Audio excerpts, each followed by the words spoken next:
At PBM, we've got our diligent volunteer crew here, and yeah, we're currently getting a little early behind the scenes looks at some trees we are planning on offering for sale this year. We received a pretty substantial donation last year from an individual who had donated a number of their trees to sell for the benefit of the museum, and we thought it was a great time to assess our own collection. Just as a matter of museum practice, it's good to evaluate your collection and to do accession trees that could be enjoyed elsewhere, or you just don't have the capacity to care for all the trees in your collection. So yeah, we've got an azalea that John's working on, and then Ken's cleaning up a Mugo pine as well. So yeah, we are starting to clean trees, inventory them, and photograph them so that in the spring, when we offer them for sale, people will be able to see what we have and support the museum through purchasing them. So I'm trimming off the top all the dead wood. So what I'm doing is I'm looking through all the leaves and looking for dead wood that's left. I've already gone through this once. In this particular case, you'll see there's a little dead wood here. And so I'll be trimming that off and make sure it's sort of smooth to start with. And if it gets down to showing green, then what we'll do is we'll put some cut paste on it. Let's take a look. It looks like there might be a little green in there. That's our cut paste. We use a couple kinds.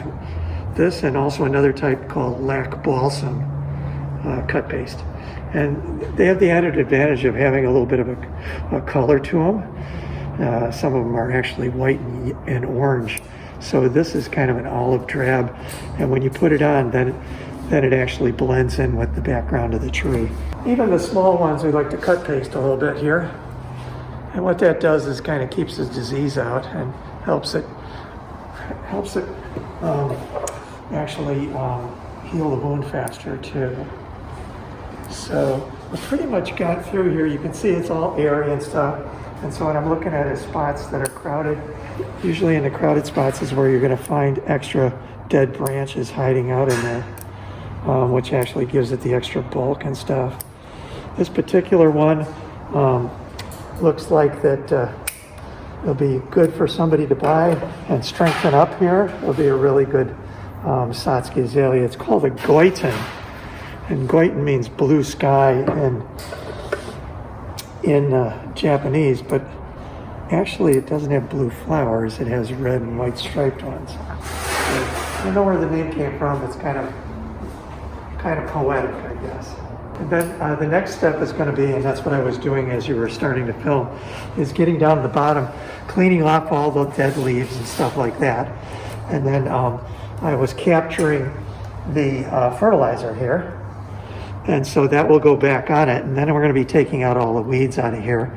And then once that's done, we'll be wiping down the pot, oiling the pot, and looking around for any troubleshooting. So this is just about done. So the next thing I've got to do is just get in here and dig up the weeds. Okay. You always come in when you work on pine. See, here's a bud growing out right at the base of the tree. You don't want a bud growing straight down because it will die eventually. But this way you clean it up a little bit and you have a nice foliage pad. So it has a nice rounded appearance to it. So the way they grow these trees is they don't grow the branches, they just grow the trunk to start with. And that's called creating a whip.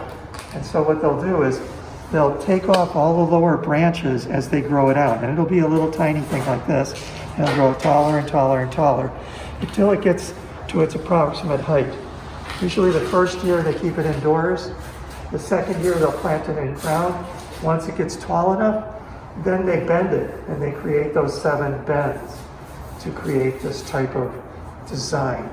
Now this Gyoten is an extremely strong, tall tree. Some trees never get this tall.